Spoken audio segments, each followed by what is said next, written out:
patches for wear and tear, yet another YouTube outdoor and gear review channel. Today I want to talk about the Thrunite TC10 version 2. The Thrunite TC10 version 2 is my duty flashlight. I use it on my night shifts, my night duties. I mostly use it indoor, but I have had it in use for more than 1,000 hours now, a lot of night shifts, so over the course of about 1 year. So I can tell you a few things about how this light actually holds up in reality.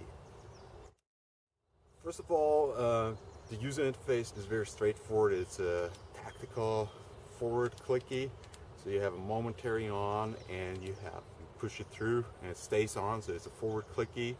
You have a mode switch, a stainless steel mode switch. You have a ultra low mode, it's about 1 lumen, and then you have the low mode, medium mode, high mode, and that's about it. I think the battery is a little bit weak on it because I used it a lot during my last night duty and I didn't have the chance to charge it.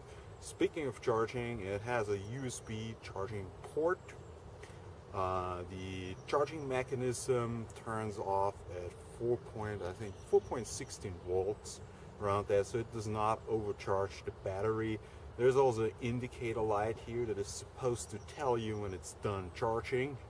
It's supposed to turn into a different color. I never saw that happen, although the charging actually stopped because I did some measurements on it. Maybe that's because I'm colorblind, or maybe there's a small malfunction in there. Now, well, it's an extremely sturdy, extremely solid light. On my night shifts, I go through a whole lot of flashlights. I started with a cheap ultrafire flashlight like 6 years ago. Killed it within a few months. It was driven with 2 AA batteries. It was a Cree Q5, one of the first high-powered flashlights that I had, or it was the first. I still have its remnants at home, the salvage parts.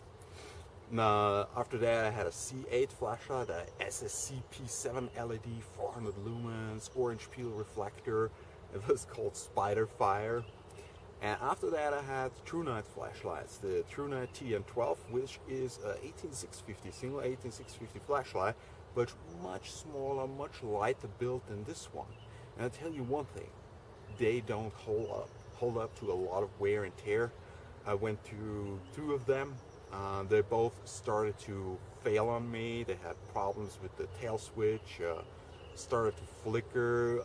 They were not very drop resistant, and they were not very heat resistant either.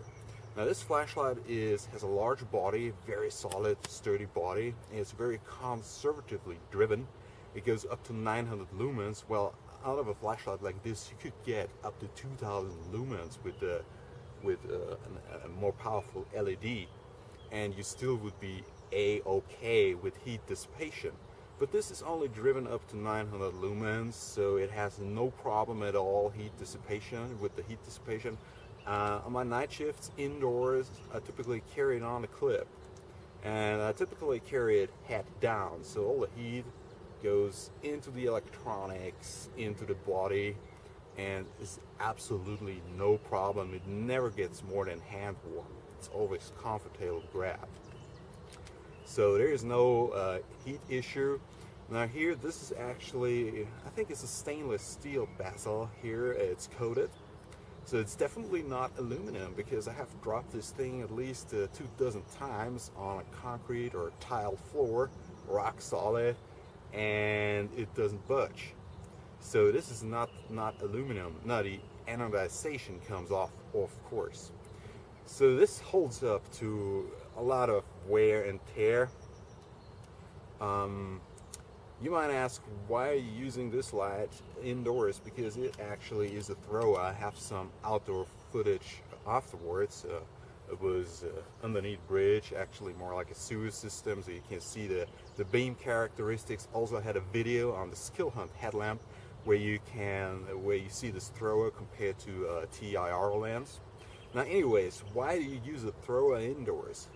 Well, with my work in the medical field, I'm very cautious not causing a seizure with my patients or not giving them the impression that they transition to a different plane of existence if they believe that. So I don't want to shine a light directly at them, not even a very weak light. But if I throw a lot of lumens on the floor, I have beautiful indirect lighting all over in the room. And that's enough for me to do most of my duties, checking the machinery, checking the patient, whatever, see whatever problems there might be. That's typically enough light, so the indirect light. And typically the second stage, which is like 300 lumens, is enough, but sometimes I go up to 900 lumens.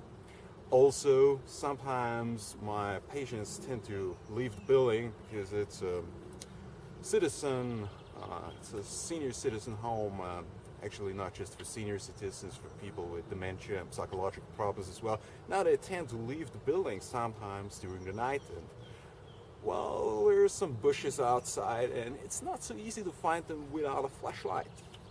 Sometimes they get stuck in the greenery, and then you need a good thrower. This actually comes in handy very nicely. So you might not think of this light as being an indoor duty flashlight, but it actually serves that purpose very well. So all you folks out there in the medical field, look into this one. Now this flashlight is not exciting. It's a very conservative classic flashlight.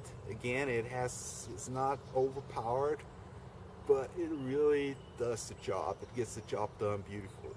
By the way, it also has a strobe mode. Hooray! While it has mode memory in every mode, it does not have mode memory on the strobe.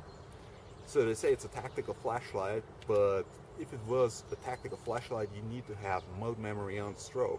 For the simple reason, in a panic situation, you don't think of continuously pushing this tiny little button that you might not even find in the panic situation. The only thing that you might get done with your reduced fine motoric skills in a panic situation is push this big button, and then the strobe needs to come on. So if you walk down dark aisle and you feel there might be a problem, you would put the strobe on mode memory. This is not possible with this light. This is possible with very few lights. Like one notable exception is the Topher VG25, and it's a pretty inexpensive light and pretty good light, by the way, too. But this is not, in this sense, it's not really tactical, self-defense, whatever the marketing is, but it's a very good not self-defense flashlight, a duty flashlight. It's a nicely working tool. Of course, it's also nice in the outdoors, but as I already said in the Skill Hunt review, a nice headlamp with TIR lens is probably serve you better. It's probably going to serve you better in most situations. And if you're really outdoors and you need a thrower, then I'll probably go with a light that is powered by either a 26650 battery, or two 2650 batteries, or two 18650 batteries, which gives you a longer runtime and much more light. So because in the outdoors, if you indeed need a searchlight, because if you go beyond the 1000 lumens, for what else would you use a flashlight? Then yeah, it's definitely, I would go to a different light if you need a thrower for outdoor purposes, something that is way stronger and gives you more light for the weight. So the light to weight ratio on this Thrunite TC10 version 2 is not very good. So it excels in other areas. Again, it's, in my opinion, it's an excellent duty flashlight, probably also for police officers, I don't know. So definitely a good light that is very, very durable. So look into the Thrunite TC10 version 2. I can give it 10 out of 11 points.